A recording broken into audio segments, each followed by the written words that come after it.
लेने के लिए, तो मैंने सोचा कि मम्मी हर बार बोलती है इस पंखे में हाथ डालने से उंगली कट जाएगी, उंगली कट जाएगी। तो मैं बड़ा सोचने लगी उंगली कैसे कटेगी। मैंने देखा इसकी पंखड़ी जब शांत होती है ना तो वो तो मोटी है, उससे मेरा हाथ कैसे कटेगा।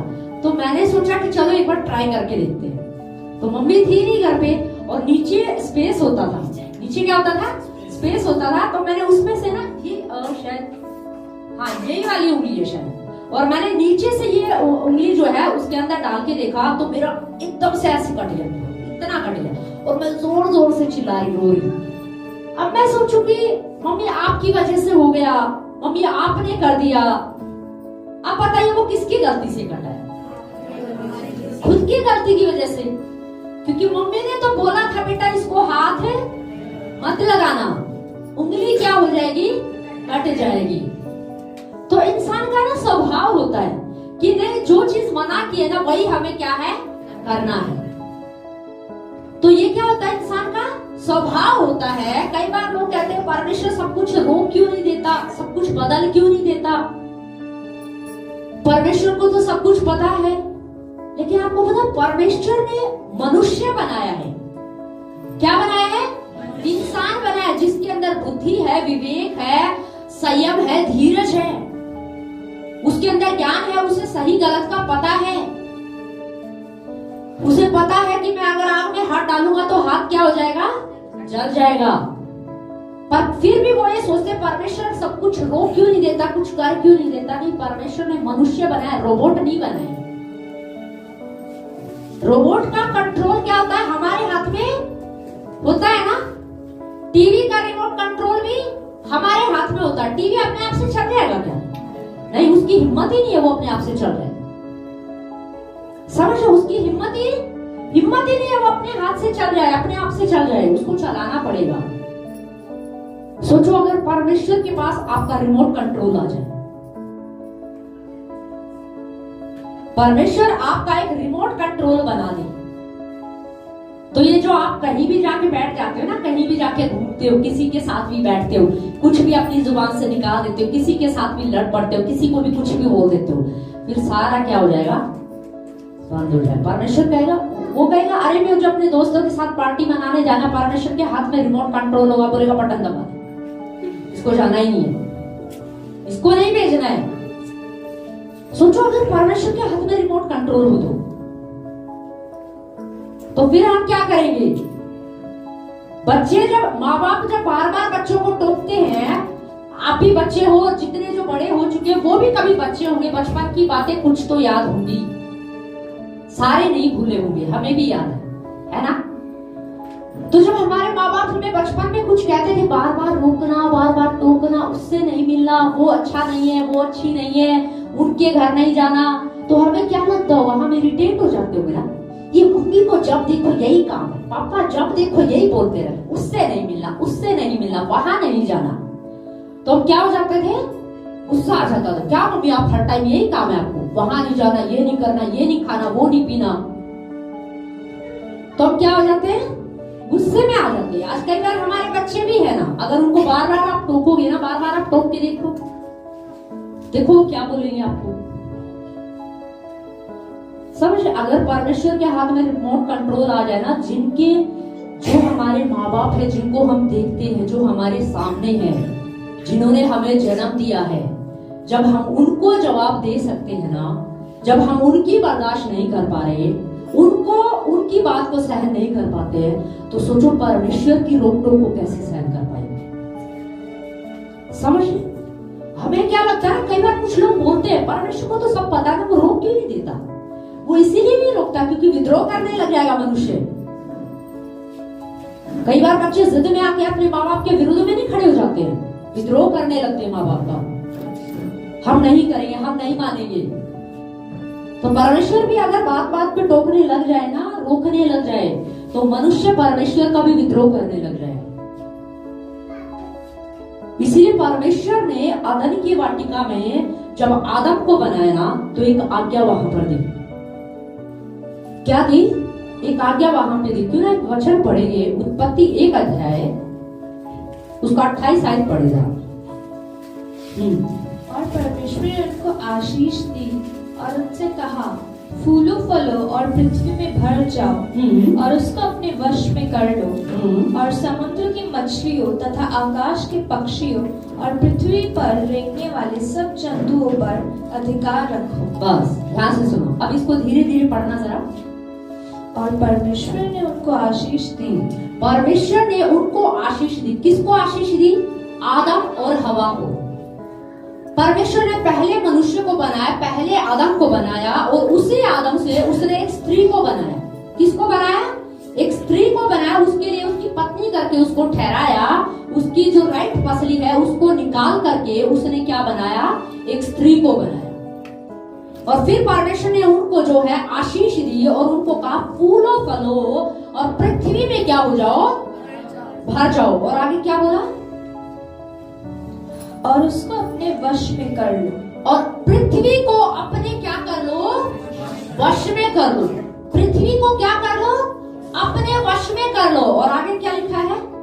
और समुद्र की मछलियों तथा आकाश के पक्षियों और पृथ्वी पर रेंगने वाले सब जंतुओं पर अधिकार रखो। और लिखा है सब जीव जंतुओं पर, चाहे वो समुद्र में है, चाहे वो आकाश पर है, चाहे वो जमीन में रेंग रहे हैं, यानी कि पृथ्वी के अंदर जो कुछ भी है उन सब का राजा कौन है?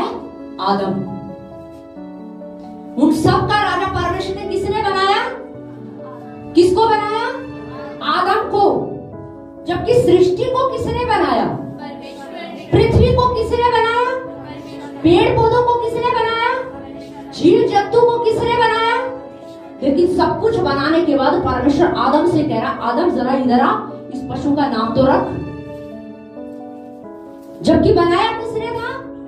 परमेश्वर ने। देखिए परमेश्वर का मनुष्य के प्रति प्रेम देखिए, उसका प्यार देखिए, वो मनुष्य से कितना प्रेम कर रहा था।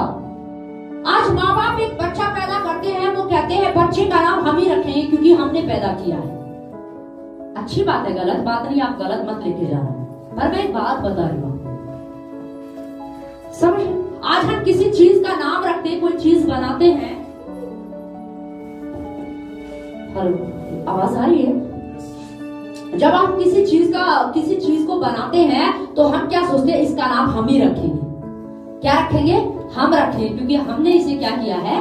बनाया है। पर परमेश्वर का प्रेम देखिए, परमेश्वर ने सब कुछ बनाया, जीव जंतुओं को बनाया और जानवरों को बनाकर आदम के पास लेकर आया और आदम से बोला, आदम तू इसका नाम रख। आदम ने जो बड़ा जानवर देखा तो उसको लगा इसका नाम हाथी होना चाहिए, उसने उसका नाम हाथी रख दिया। जब शेर की बारी आई होगी इसका नाम रख, तो उसने सोचा भाई ये बड़ा खूंखार सा लगता है, इसका शेर नाम रख देंगे। तो जो आदम ने रख दिया वो सब क्या है? नाम चलता आ गया। वो सब क्या है? चलता आ गया। मतलब परमेश्वर ने आदम से कहा तू इस पृथ्वी पर क्या रखेगा? अधिकार रखेगा। ये पृथ्वी तेरे वश में रहेगी, इसका तू राजा है, इसका तू क्या है? राजा है। अदन की वाटिका में रख दिया, वहां पर सब कुछ है, पेड़ पौधे हैं, फल फ्रूट है, खाने पीने की कोई कमी नहीं है, पानी की जगह पानी है, खाने की जगह खाना है, फल की जगह फल है, सारी सुविधाएं हैं उसके पास, किसी भी चीज की उसको कमी नहीं है। पर परमेश्वर ने वहां पर आदम को एक आज्ञा दी। क्या दी? एक आज्ञा दी। आपको पता है जब जब आज्ञा टूटती है ना तब तब दंड आता है। जब जब आज्ञा टूटी है ना तब तब क्या आया है? दंड आया है। ये सच बात है। अब बाइबल को पढ़िए, जब जब आज्ञा को तोड़ा गया ना तब तब लोगों के ऊपर दंड आया है, क्योंकि उन्होंने आज्ञा तोड़कर शैतान को न्योता दिया है। आपको पता है आदम ने जब उस आज्ञा को तोड़ दिया, जो अधिकार पृथ्वी के ऊपर, पृथ्वी का राजा था ना आदम, पर जब परमेश्वर ने उसको आज्ञा दी थी कि तुझे इस फल को नहीं खाना, बाकी सब तू खा लेना, सब तेरा ही है, बस एक ही तो मैंने रखा है अपने लिए, तू इसको मत छूना बस। पर मैंने बताया मनुष्य का स्वभाव क्या है? बड़ा हट्टी है। उसको बोला ये नहीं करना, वो तो करना है, उसको बोला ये करना, ये नहीं करना, वो करना है। तो आदम ने क्या किया? आदम ने उस फल को क्या कर लिया? खा लिया। अब तक पृथ्वी का राजा कौन था? आदम। अब पृथ्वी के ऊपर जो कुछ भी था वो सब किसका था? आदम का। पर ध्यान से सुनिए, आत्मिक जगत में हुआ क्या? जैसे ही आदम ने आज्ञा तोड़ी, अधिकार उसके पास था। किसके पास था? आदम के पास। 3 लोग आगे आ जाए। अरुण, विवेक, अभिषेक।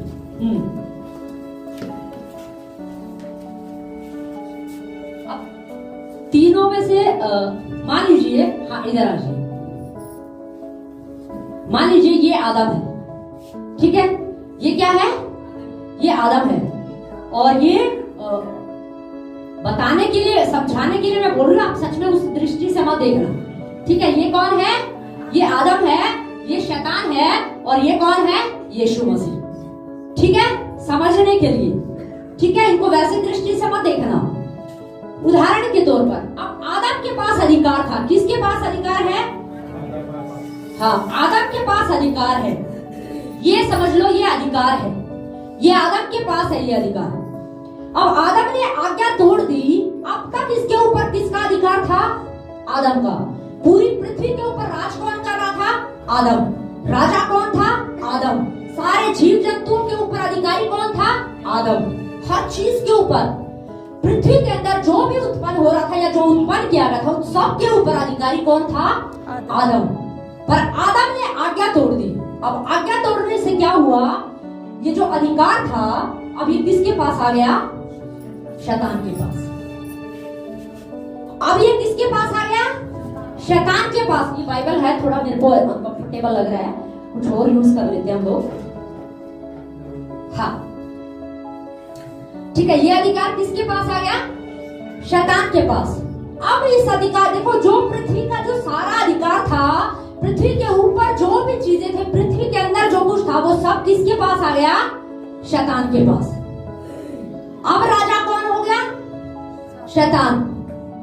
देखिए, अब तक राजा आदम था, पर अब अधिकार किसके पास आ गया, शैतान के पास। अब पृथ्वी पर राज कौन कर रहा है, शैतान राज कर रहा है। अब पृथ्वी पर कुछ भी कर रहा है, कुछ भी चला रहा है, तो कौन चला रहा है, शैतान चला रहा है, ठीक है। अधिकार किसके पास है, शैतान के पास। अब वही कर रहा है। अब ये जो व्यक्ति है, उदाहरण के तौर पे मैं अगर आपको समझाऊं, हाँ एक और हम इसको पूरा करते हैं। लेकिन कुछ समय के बाद क्या हुआ, यीशु मसीह आए और यीशु मसीह ने उस अधिकार को क्या कर लिया, वापस छीन लिया। क्या किया, वापस छीन लिया। किससे छीन लिया, शैतान से छीन लिया। अब ये अधिकार किसके पास चला गया, यीशु के पास।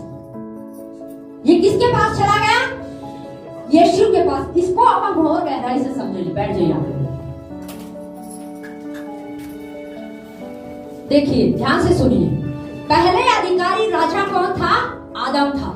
आदम मजे में था, ऐश में था, शेर उसकी मानते थे, सारे जानवर उसके कब्जे में थे, सब उसके अंडर में था। क्या था, सब उसके अंडर में था। पर जैसे ही आज्ञा टूटी, तो शेर आदम पर क्या करने लग गया, दहाड़ने लग गया। अब जो जानवर जो उसके आगे पूंछ हिला के घूमते थे ना, अब वही जानवर उस पर क्या करने लगे, आक्रमण करने लगे। अब जो उसके अधीन में थी, वही चीजें उसके ऊपर क्या हो गई, हैवी हो गई। क्योंकि अधिकार किसके पास चला गया, शैतान के पास। अब जो आदम है ना, अब समझिए कि मान लीजिए एक राजा है। कौन है, एक राजा है, उसका एक साम्राज्य है। अब उस राजा ने 4-5 क्षेत्रों के ऊपर क्या कर लिया, युद्ध करके क्या कर लिया, उनके ऊपर कब्जा कर लिया। क्या कर लिया, उनके ऊपर कब्जा कर लिया। कुछ क्षेत्र लगा लीजिए, हम नाम नहीं लेंगे, पर 4-5 क्षेत्रों पर उसने क्या कर लिया, कब्जा कर लिया। इसका मतलब वो राजा क्या है, स्ट्रॉन्ग है, इसलिए उसने उनके ऊपर क्या कर लिया, कब्जा कर लिया। तो अब मुझे ये बताइए, वो जो जिन क्षेत्रों के ऊपर उसने कब्जा किया है, अब वो किसके अंडर में है, उस राजा के अंडर में है। यानी कि अब उस क्षेत्र के अंदर, उस राज्य के अंदर जो भी कुछ है, जो भी कुछ उत्पन्न हो रहा है, चाहे वो अच्छी गाड़ियां हैं, चाहे वो अच्छे शोरूम है, चाहे वो अच्छे मॉल हैं, चाहे कोई भी अच्छी चीजें हैं, अब वो सारी किसके अंडर में है, उस राजा के अंडर में। क्योंकि ऐसा ही तो होता है ना, एक राजा जब किसी राज्य पर कब्जा कर लेता है, तो उस राज्य के अंदर चाहे पशु हो, चाहे महिला हो, चाहे पुरुष हो, चाहे वहां से कोई भी उत्पन्न होने वाली चीज हो, उन सब के ऊपर राजा वो क्या कर लेता है, कब्जा कर लेता है। उन सब का वो क्या हो जाता है, अधिकारी हो जाता है। और आपको पता, फिर जब वो उसके अंडर में आ जाता है ना, तो समझ लो वो उसके क्या हो गए हैं, गुलाम हो गए हैं। अब वो उसके क्या हो गए हैं, गुलाम हो गए हैं। अब वो राजा जैसा कहेगा वैसा ही उन लोगों को क्या है करना पड़ेगा, वैसा ही उनको क्या है करना पड़ेगा। जैसा वो उनको चलाएगा, जैसे नचाएगा, वैसे ही वो उनको क्या करेगा नचाएगा। तो कुछ समय तक है ना ऐसा ही हुआ। अधिकार जो है ना आदम के पास था, पहले राजा आदम था, पर आदम की गलती की वजह से, आज्ञा तोड़ने की वजह से वो अधिकार किसके पास चला गया था? शैतान के पास। अब शैतान ने जो है पृथ्वी पर क्या किया? लड़ाई झगड़ा, ईर्ष्या, जलन, कड़कड़ाहट, माँ बाप को विरोध में करना, बच्चों को विरोध में करना, गलत चीजें करवाना, वो सब क्या है करवाने लग गया। क्योंकि उस वक्त अधिकार किसके हाथ में था? शैतान के हाथ में। पर कुछ समय के बाद अधिकार कैसे गया था? अधिकार आदम के हाथ से कैसे गया? आज्ञा टूटने की वजह से। किसकी वजह से गया? आज्ञा टूटने की वजह से। कुछ समय के बाद, बहुत लंबे समय के बाद यीशु मसीह ने पृथ्वी पर जन्म लिया। एक आदम के द्वारा, एक आदम की आज्ञा टूटने के द्वारा अधिकार चला गया, और बाइबल बताती है दूसरे आदम के द्वारा, अर्थात यीशु मसीह के द्वारा, आज्ञा मानने के द्वारा। क्योंकि अधिकार किससे गया था? आज्ञा टूटने से गया था ना। इसका मतलब आदम को क्या करना चाहिए था? अगर आदम आज्ञा मानता तो वो अधिकार नहीं जाता, पर आज्ञा मानने दूसरे आदम ने, अर्थात यीशु मसीह ने जब जन्म लिया तो यीशु मसीह ने आज्ञा मानी। यीशु मसीह ने अपने पिता की आज्ञा को मानकर, आज्ञा मानने के द्वारा शैतान से वो अधिकार वापस क्या कर लिया? छीन लिया। अधिकार कैसे गया था? आज्ञा टूटने से। अब वापस कैसे आना था? आज्ञा मानने से। तो यीशु मसीह ने ऐसे ही किया। आज्ञा मानने की पावर को समझिए। परमेश्वर ने आदम को एक वचन दिया था। आज हमारे पास कितने वचन हैं जो परमेश्वर ने मुझे और आपको दिए हैं? जो हमें दिया है, जो आप लोगों को दिया है। आदम के पास एक वचन गया था, तुझे इस फल को नहीं खाना। आज हमारे पास वचन है, तुम्हें झूठ नहीं बोलना, तुम्हें चोरी नहीं करना, तुम्हें गलत काम नहीं करना, तुम्हें गलत संगति में नहीं बैठना। आज कितने सारे हमारे पास वचन है, पर क्या हम वचन के फेवर में चल रहे हैं? क्या हम वचन के अनुसार चल रहे हैं? अधिकार कब गया? आज्ञा टूटने से। पर जब आदम ने आज्ञा, यीशु मसीह ने जब आज्ञा मानी तो उस अधिकार को क्या कर लिया? वापस छीन लिया। और अब अधिकार किसके पास आ गया? यीशु मसीह के पास। किसके पास आ गया? यीशु मसीह के पास। और बाइबल बताती है यीशु मसीह ने सारा अधिकार लेकर अपनी कलीसिया को दे दिया, अपने लोगों को क्या कर दिया? देखो आदम ने गवाया, परमेश्वर का यहां भी प्रेम देखिए आप। परमेश्वर ने सब कुछ बनाया। राजा किसको बनाया? आदम को, मनुष्य को। और आदम ने गलती की, अधिकार वापस चला गया। पर परमेश्वर का प्रेम देखिए, अपने इकलौते पुत्र को भेजा और उस अधिकार को वापस छीना। और देखो छीन कर वापस दिया भी तो किसको दिया? वापस आदम को। वापस कलीसिया को, अपने लोगों को क्या कर दिया? वो अधिकार वो दे। ये उसका प्रेम है। ये क्या है उसका? ये उसका प्रेम है। अब देखिए, अब सोचने की बात है, अब तक क्या था? आदम जो है शैतान का क्या था? गुलाम था। क्योंकि राजा कौन था? अधिकार छीनने के बाद राजा कौन बन गया था? शैतान। तो उसके अधिकार में, उसकी अधीनता में कौन था? आदम। अब मनुष्य शैतान की गुलामी में थे बहुत समय तक। पर आपको पता है, इस गुलामी के दौर में भी मैं एक चीज आपको बताना चाहती हूँ। क्यों ना हम एक वचन और पढ़ेंगे, यहोशू की पुस्तक, उसका 10 अध्याय, उसका 13 से 14 पढ़िए जरा। और सूर्य उस समय तक थमा रहा और चंद्रमा उस समय तक ठहरा रहा, जब तक उस जाति के लोगों ने अपने शत्रु से बदला न लिया। क्या यह बात याशार नामक पुस्तक में नहीं लिखी है? कि सूर्य आकाश मंडल के बीचों बीच ठहरा रहा और लगभग 4 पहर तक न डूबा। देखिए ध्यान से सुनिए, ये पुराने नियम से ही बात है। ये कब की बात है? जब आदम ने आज्ञा तोड़ दी थी और अधिकार किसके हाथ में था? शैतान के हाथ में था। उस समय अधिकार किसके हाथ में था? शैतान के हाथ में था।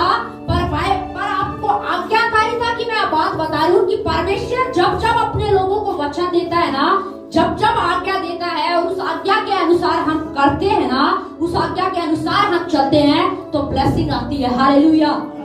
तो आशीष खुलती है, उसमें जीवन है। आपको पता यहोशू को परमेश्वर ने कुछ आज्ञाएं दी थी, कुछ नियम दिए थे। यहोशू 1 अध्याय में जब हम पढ़ते हैं तो परमेश्वर यहोशू से बात कर रहा है, जो मेरे दास मूसा ने जो व्यवस्था रखी है ना, तू उस व्यवस्था के अनुसार करना।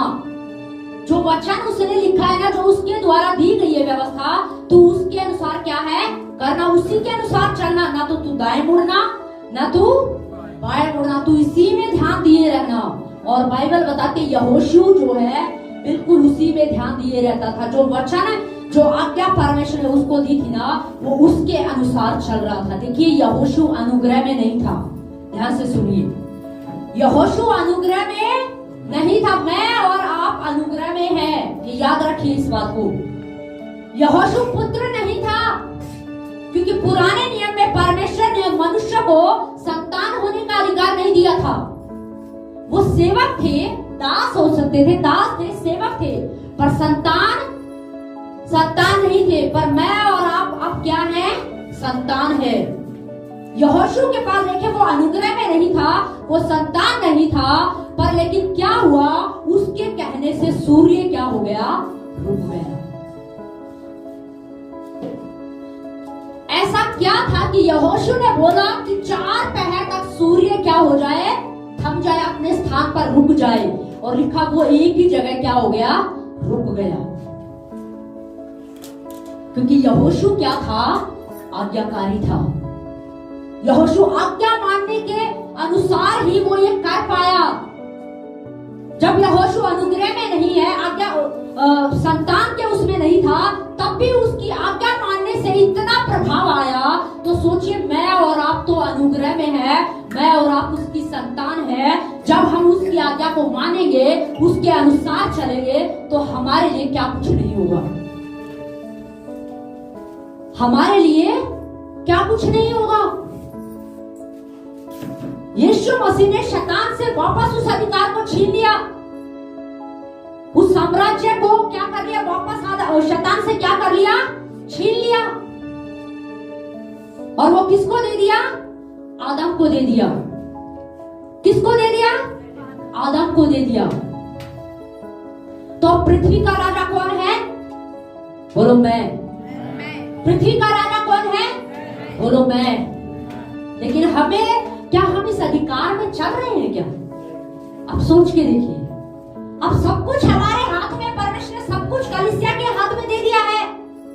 अब पृथ्वी का राजा कौन है? आदम है, मनुष्य है। पर क्या हम उस अधिकार में चल रहे हैं? क्या कारण है? आपके पास अधिकार है, सब कुछ है। बाइबल में लिखा है, शैतान की सारी सामर्थ के ऊपर मैंने तुम्हें अधिकार दिया है। सांप और बिच्छू को रोक देने का अधिकार मैंने तुम्हें दिया है। लेकिन फिर भी लोग रो रहे हैं, करहा रहे हैं, परेशान हैं। क्यों? क्योंकि उनके पास वचन आता है। आदम के पास वचन था, आदम के पास वचन गया, पर आदम ने उस वचन को माना नहीं। उस वचन के क्या है? आदम जो वचन उसके पास आया था, वो उस वचन के क्या चल रहा था? विपरीत चल रहा था। इसलिए सारा अधिकार उसने क्या कर दिया? गवा दिया। आज ब्लेसिंग हमारा कलीसिया के लिए है, आशीष कलीसिया के लिए है, चंगाई छुटकारा कलीसिया के लिए है, दुष्ट आत्माओं के लिए नहीं है। ये कलीसिया के लिए है। पर फिर भी क्या कारण है कि बहुत सारे लोग करहाते रहते हैं, परेशानी में जी रहे हैं, स्ट्रगल कर रहे हैं। क्या कारण है? क्योंकि उनके पास वचन है, पर वो उस वचन के अनुसार काम नहीं कर रहे। वो उस वचन के क्या चल रहे हैं? विपरीत चल रहे हैं। वचन के विपरीत चल रहे हैं और फिर वो सोचते कि परमेश्वर हमारी लाइफ में कुछ क्यों नहीं कर रहा है, परमेश्वर हमारी लाइफ में कुछ क्यों नहीं कर रहा है। आपको पता ये कुछ ऐसा है, आज बहुत सारे लोग, सबके पास, कलीसिया के पास अधिकार है, क्या है, अधिकार है, पर लोग है ना अधिकार को इस्तेमाल ही नहीं करते। लोग अपने अधिकार को इस्तेमाल ही नहीं कर रहे हैं, उन्हें डर लगता है या उनको पता ही नहीं है। बहुतों को तो पता ही नहीं है, कुछों को पता ही नहीं है, और कुछों को क्या लगता है, पता नहीं होगा कि नहीं होगा, पता नहीं हमारे बोलने से कुछ होगा कि नहीं होगा, पता नहीं हम ये करेंगे होगा कि नहीं होगा। अरे होगा क्यों नहीं, पृथ्वी के राजा तुम हो, सारा अधिकार तुम्हें दे दिया गया, वापस तुम्हारे पास आ गया है। पर अभी भी कुछ लोग है ना शक में, आया है कि नहीं आया, अभी भी कुछ लोग क्या है, शक में है, डाउट में है, पता नहीं होगा कि नहीं होगा। आपको पता है, एक कहानी मैं बताती हूँ। एक अमीर व्यक्ति था, बहुत धनी व्यक्ति था, और उसके वहां पर उसको जो है, उसकी शादी नहीं हुई थी, कोई पत्नी नहीं थी, कोई बच्चे नहीं थे, बहुत धनवान था। उसके वहां एक स्त्री काम करती थी, वही उसकी देखभाल करती थी। वो बुजुर्ग हो गया लेकिन बहुत धनवान था, तो वो जो महिला है वो उसकी सेवा करती थी, उसको खाना बना के देती थी, उसकी क्या करती थी, देखभाल करती थी। अब उस जो बुजुर्ग व्यक्ति था, जो धनी था, उसका भी काम चल रहा था कि चलो कोई सेवा कर रहा है, उसको भी ये था कि चलो खाना क्या है मिल रहा है, काम क्या है चल रहा है। एक समय आया, वो जो धनी व्यक्ति था वो क्या हो गया, वो मर गया। वो क्या हो गया, मर गया। अब मरने से पहले उसने एक वसीयत बनवाई। क्या बनवाई, उसने एक वसीयत तैयार करवाई, और पूरा उसने वसीयत तैयार करके मरने से पहले उस औरत को बुलाया, और उस औरत को बुला करके वो कागज जो है उसके हाथ में क्या कर दिया, थमा दिया, और फिर वो क्या हो गया, चला गया।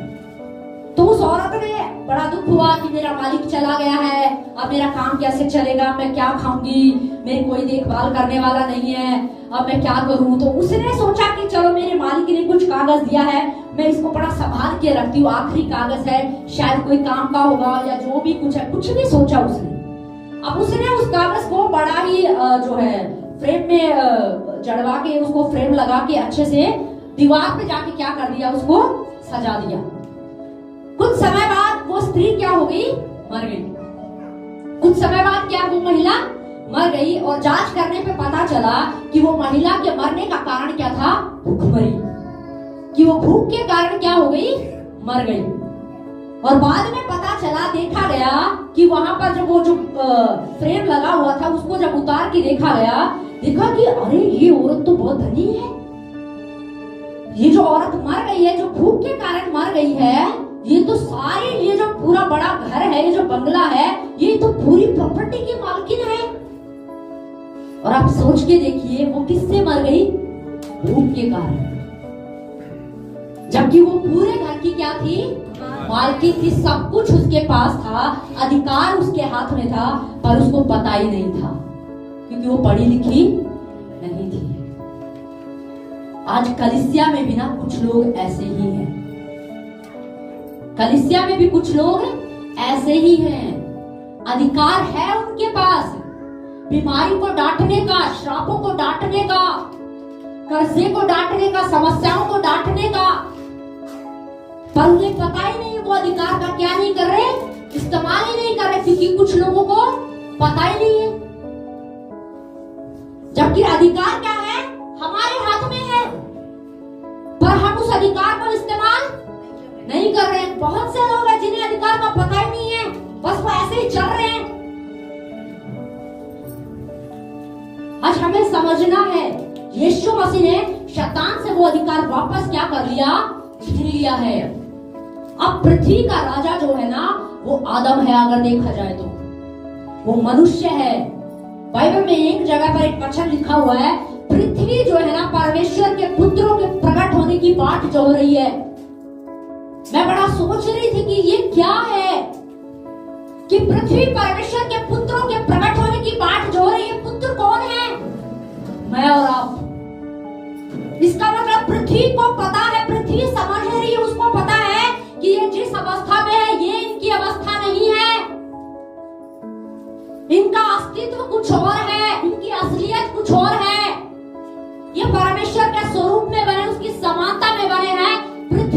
अधिकारी ये हैं,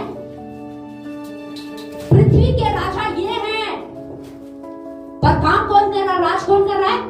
शैतान। जो लोग यीशु पर विश्वास करके उस पर आ रहे हैं ना, वो तो उस राज्य से बाहर आ रहे हैं, पर लेकिन अभी भी जो लोग यीशु को नहीं जानते उनके ऊपर तो आज भी शैतान ही राजा है। आज भी शैतान ही उनके ऊपर क्या कर रहा है? राज कर रहा है।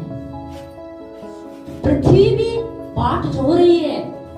पृथ्वी को भी समझ में आ रहा है कि कलीसिया की ये असलियत नहीं है कि कलीसिया कर रहे, वो बीमारियों में पड़ी रहे, वो लाचारी में पड़ी रहे, वो समस्याओं में पड़ी रहे। नहीं, परमेश्वर ने जब आदम को बनाया था ना, तो उसको कहा था तू पृथ्वी का राजा है। शैतान को नहीं कहा था, स्वर्गदूतों को नहीं कहा था, लेकिन आदम को कहा था तू क्या है? पृथ्वी का राजा है। पर आप सोच के देखिए, आज क्या हम उस अधिकार में चल रहे हैं? क्या आज हम उस अधिकार में चल रहे हैं? हमें समझने की जरूरत है। क्यों ना एक वचन और पढ़िए, मत्ती 28 उसका 18 पढ़िए जरा। यीशु ने उनके पास आकर कहा, स्वर्ग और पृथ्वी का सारा अधिकार मुझे दिया गया, इसलिए तुम जाओ, सब जाति के लोगों को चेला बनाओ और उन्हें पिता और पुत्र और पवित्र आत्मा के नाम से बपतिस्मा दो। हाँ, अब यीशु मसीह क्या कह रहे हैं? स्वर्ग और पृथ्वी का सारा अधिकार किसको दिया गया है? मुझे दिया गया है। अब वो अधिकार किसके पास है? बोलो मेरे पास है। बोलो मेरे पास है। बस इस अधिकार को लेके ही आपको चलना है। अब अधिकार तो उस स्त्री के पास भी था ना, उस घर के ऊपर अधिकार किसका था? उस घर का राजा कौन था? वो स्त्री। उस घर की संपत्ति जो थी उसकी मालकिन कौन थी? वो स्त्री थी। पर वो कागज जो है ना, बस वो लेके ऐसे घूम रही थी, उसने उस अधिकार का इस्तेमाल नहीं किया। आज कलीसिया के पास अधिकार है। बहुत से लोग तो जिनको, बहुत से ठीक है, बहुत से लोग ऐसे जिनको पता ही नहीं है, पर बहुत से लोग ऐसे जिनको पता है पर वो अधिकार का इस्तेमाल ही नहीं कर रहे। वो अधिकार का इस्तेमाल ही नहीं करे। बस आ शैतान आ, कुछ भी कर, अशांति फैला, लड़ाई करा, झगड़ा करा, बीमारी लेकर आ, कुछ भी लेकर आ, पर अधिकार का इस्तेमाल नहीं करेंगे। हमें आता ही नहीं, हमें उस पर भरोसा ही नहीं है। आपने रोड पे देखा है, ये जो ट्रैफिक अधिकारी होते हैं, ट्रैफिक जो अधिकारी होते हैं, आपने उनको देखा है ना? उनके पास क्या है? एक अधिकार है। क्या है उनके पास? एक अधिकार है। अब वो अपनी वर्दी में बैठा हुआ है, पहना, उसकी हम उस कैसे जानेंगे कि ये ट्रैफिक अधिकारी है? कैसे जानेंगे? यूनिफॉर्म से, कि भाई ये क्या है? ट्रैफिक अधिकारी है। ठीक है, हम उसको किससे जानते हैं? कि उसने वर्दी पहनी हुई है तो वो क्या है? ट्रैफिक अधिकारी है। अब शैतान को पता है कि कलीसिया के पास अधिकार है। ध्यान से सुने, शैतान को पता है कि अब अधिकार मेरे हाथ में नहीं है, अब अधिकार वापस किसके हाथ में चला गया है? आदम के हाथ में। क्योंकि उसको पता है यीशु मसीह ने मुझसे वो अधिकार क्या कर लिया? छीन लिया। वापस मुझसे क्या कर लिया? छीन लिया। और अब अधिकार कौन? अब जो अधिकार है वो किसके हाथ में है? आदम के पास है। पर आदम बेखबर है, आदम को पता ही नहीं है।